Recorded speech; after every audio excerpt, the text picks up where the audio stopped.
Hello everyone, in today's video I'll be talking about Batman Mystery of the Batwoman from 2003. This movie is a spin-off to the new Batman Adventures animated series. It's basically a 1-hour episode of that series.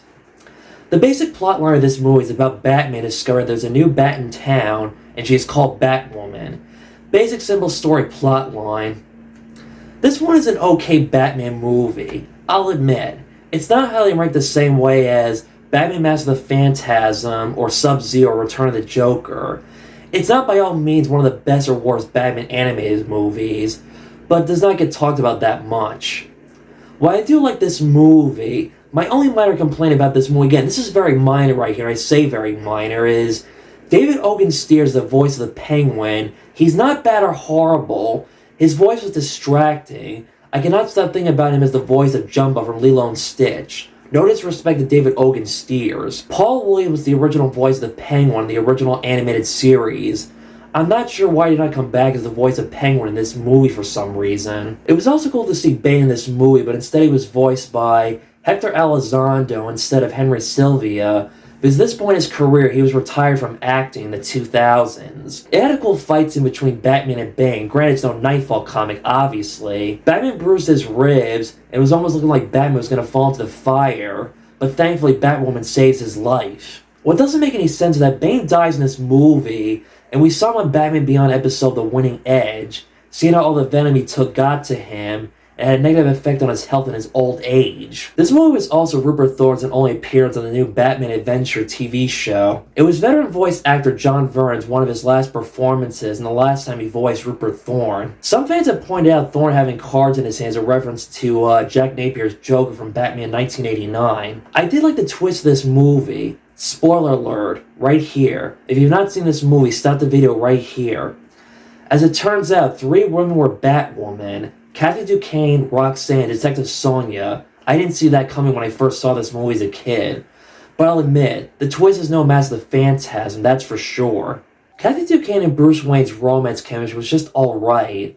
It was not complex or tragic like Andrea from Master of the Phantasm. It was just okay, decent solid chemistry. But it beats Edward Cullen and Bella's chemistry from Twilight any day. Is it just me or they draw after Halle Berry? Because around this time period, this movie came out a few months before the god-awful, crappy Catwoman movie came out a few months later. The one thing Bruce and Kathy Duquesne did have in common is they both hid their secret identities very well. Batman by night, rich playboy by day, and rich spoiled girl by day hiding their secret identities as Batman and Batwoman. Her dad was a jerk and overprotective. She does a good job of hiding and pretending she did not know about her father's business deal with the Penguin. Despite coming from a family of gangsters, Kathy does admit to Bruce she wished she came from a normal family life, telling Bruce what her mom was like and how she died. Her father was voiced by Kevin Michael Richardson, a legendary voice actor.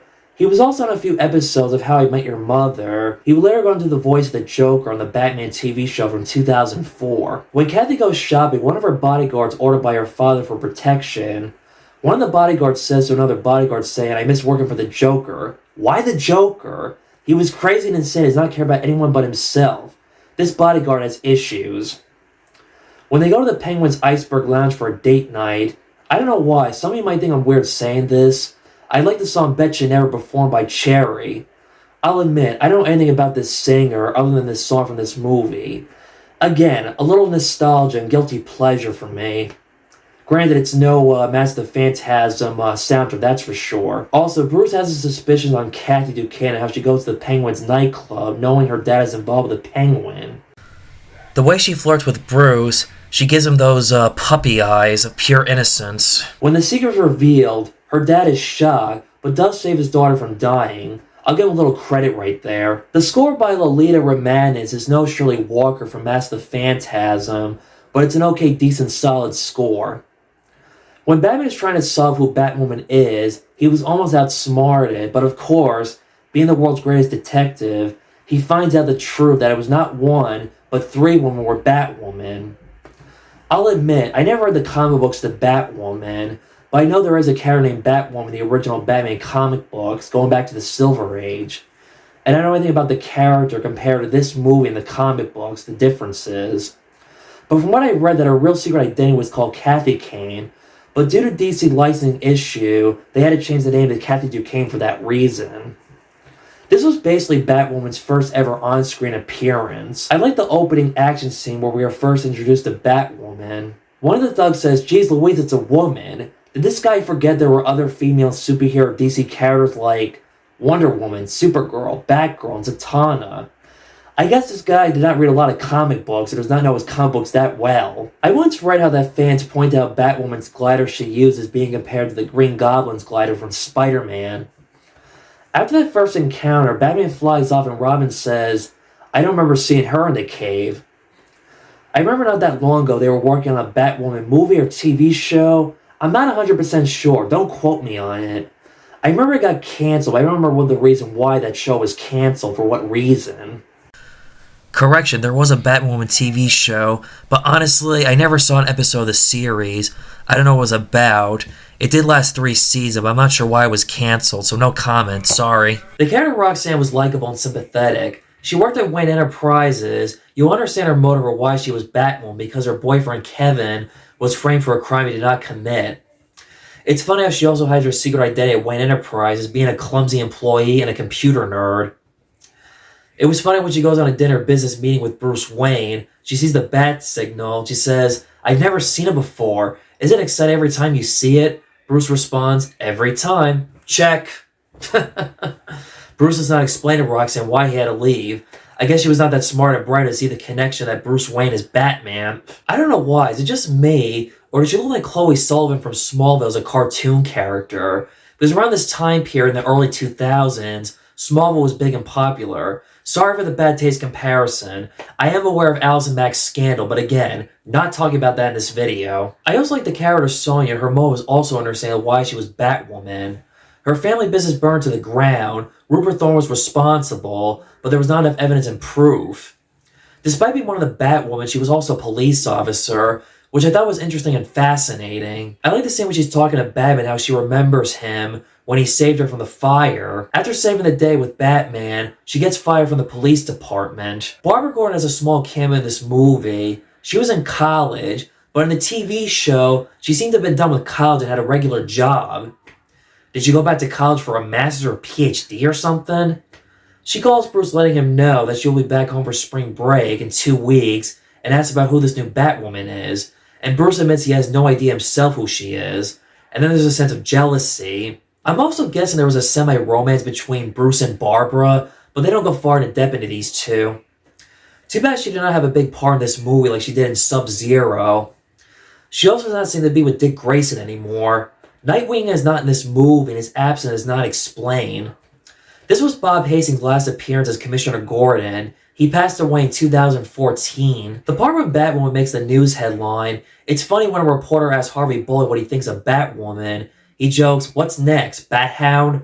Ironically, Batman/Bruce Wayne has a dog later in Batman Beyond, Ace.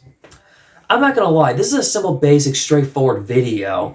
There's not really a whole lot I have to say about this movie, other than this movie is really not as bad as they say it is. I don't love or hate this movie, but to me this movie is okay. It's a movie I don't mind popping in occasionally. This is the last Batman DC animated movie universe. Before I end this video, here are some honorable mentions. On the DVD, it has a cartoon show with only music and no voice acting, relies on body language. A Bruce Wayne at a party meets lots of women, he's not into them.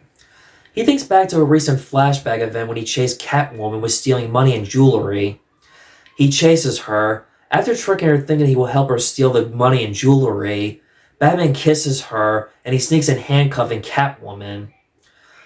Then we see Bruce back at the present moment, not feeling happy, thinking he'll never find someone despite Catwoman being a cat thief. In a weird, strange way, deep down, Bruce will always love her and have a soft side for her, despite Catwoman as a criminal. Then a woman grabs Bruce's arm, he dances with her, the end. Fun show, but nothing special, simple, straightforward. It's one of the few times Kevin Conroy's voice was not used on a Batman cartoon. Despite this movie being the last Batman animated series universe, there was a video game called Batman Rise of Sin Tzu. Coming from someone who was not much of a video gamer, I used to play that game as a little kid. The villain Sin Tzu never got talked about ever again after this video game. His popularity never caught up. It was a fun, cool game. Sometimes occasionally I watch YouTubers make their own movie version of this video game, or watch the jump clips like a movie. Before I end this video, here's a brief recap on Batman vs. Dracula from 2005.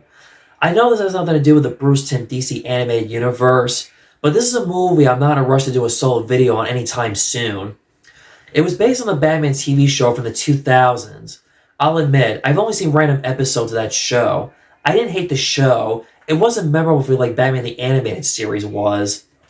I rarely watched that show as a little kid, only saw random episodes, and didn't watch it from start to finish. It does have a fan following. I can't think of one episode that comes to mind. It's not like Batman the Animated Series that is so memorable for me from start to finish, or has so many great definitive moments of that show. I like the concept of Batman vs. Dracula, and I did read the comic from Elseworld Comics. The comic book is amazing. I wasn't a fan of this movie, I'll admit. I've only seen this movie once or twice. I can't comment on that much to say, because I don't remember a whole lot about this movie. To be honest, I would like to see this movie remade, but done better, as more serious and scary like a horror movie. It was also the first time I learned that Bela Lugosi's Dracula was an inspiration for Batman when I first saw this movie as a kid. I'm not a fan of this animation, and I don't like the look of Batman and the villains in this movie and the TV show. The Joker looked like a Jamaican clown. I did not watch this Batman animated movie as much as I did with other Batman animated movies. You will see more Batman animated videos in the future, but I'm only doing the ones I really loved in my opinion were the best ones. I'm not doing Batman Gotham Knight, the Damian trilogy, the Lego Batman movie, and I'll explain later in future videos why that is.